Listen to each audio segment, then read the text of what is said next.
여러분, 어제 본문 기억하시나요? 예수님께서 제자들을 파송하는 내용의 본문이었습니다. 예수님은 하나님이 채워주실 것을 믿고 하나님께서 예비하셨다는 것을 신뢰하고 아무것도 준비하지 말고 그저 하나님 나라 복음을 전하러 나가라고 제자들을 파송하셨습니다.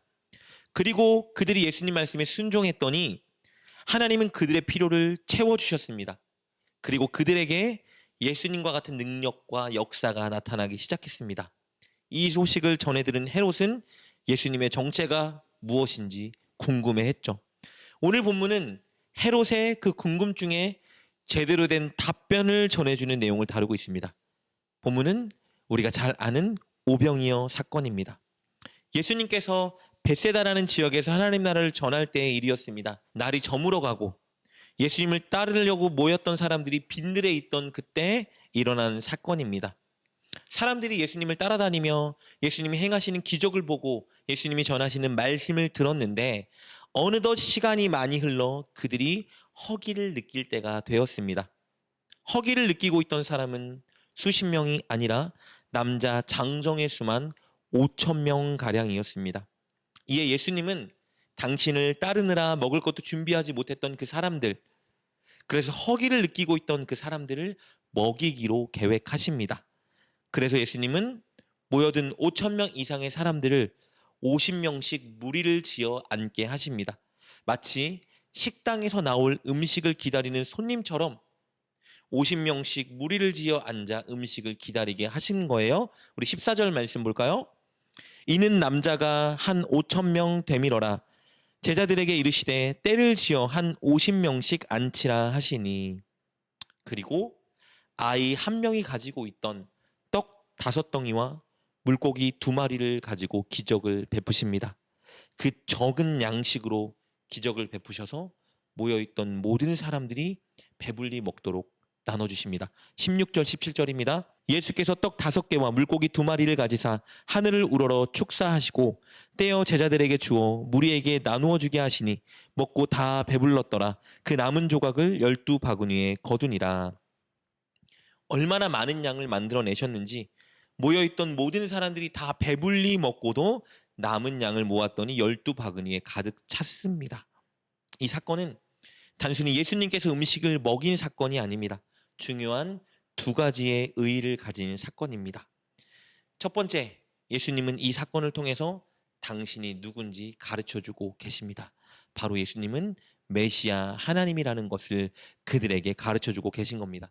당시의 유대인들은요, 구약 성경에 계속해서 이 땅에 오기로 약속되었던 그 메시아가 오시면 자신들에게 필요한 양식을 주시고 자신들을 먹일 것이라 기대하고 있었습니다.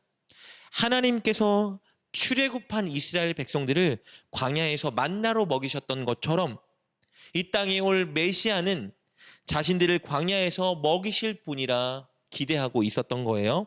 그 내용은 이사야 25장 6절 그리고 이사야 65장 13절에 예언되어 있습니다.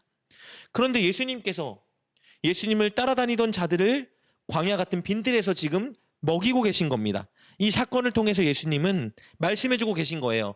당신께서 그들이 그토록 기다리던 메시아 하나님이라는 것을 그들에게 선언하고 있는 것입니다. 그러나 예수님은 단순히 그들에게 빵을 먹이시는 분이 아니라 진리의 말씀으로 먹이시고 그들에게 영생을 주실 분이라는 걸 보여주고 있는 것입니다. 이 사실과 진리를 오병이어 사건을 통해 말씀해주고 계시는 거예요. 그리고 둘째, 예수님은 이 사건을 통해서 예수님을 따르는 제자들이 갖추어야 되는 태도를 말씀해주고 계십니다. 그것은 예수님이 필요한 것을 채워주실 것을 믿고 돈과 이생의 것들을 염려하지 말고 예수님을 그저 따르는 태도, 그것을 말씀해주고 계신 겁니다. 씨 뿌리는 자와 4가지 비유를 통해서 가시 덤불과 같은 자가 무엇인지 말씀해 주셨죠?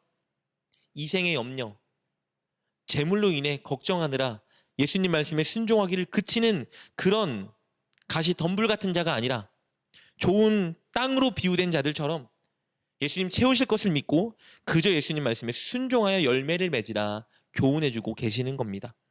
이것은 제자들에게 권능과 권위를 주시고 하나님 나라를 전파하라 파송하실 때 당부했던 누가복음 9장 3절의 메시지와 같습니다.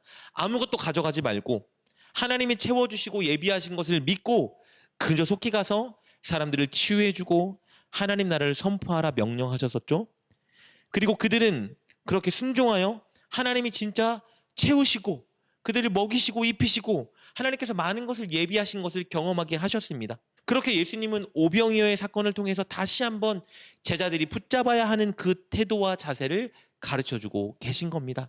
하나님이 다 예비하셨고 하나님이 채워주실 것을 믿고 기대하며 하나님 말씀에 순종하는 삶을 살아라 교훈해주고 계신 거예요. 사랑하는 여러분, 예수님은 우리의 구원자 하나님이십니다.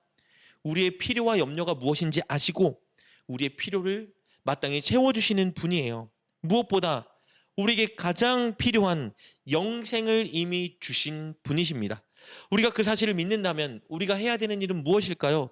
이 땅에서 무엇을 먹을까, 무엇을 입을까 염려하고 근심하는 것이 아니라 주님께서 이미 필요한 것을 다 아시고 예비하셨다는 것을 믿고 그저 우리에게 요구하시는 그 일에 순종하는 것입니다.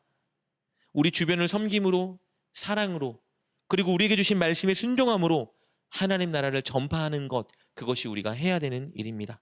사랑하는 여러분, 예수님이 어떤 분인지 늘 명심하고 확신하십시오. 예수님은 우리의 필요를 아시고 우리의 필요를 채워주시는 분이십니다. 우리를 가장 좋은 길로 인도하시고 가장 좋은 것을 예비하시는 분입니다. 그것을 확신하십시오.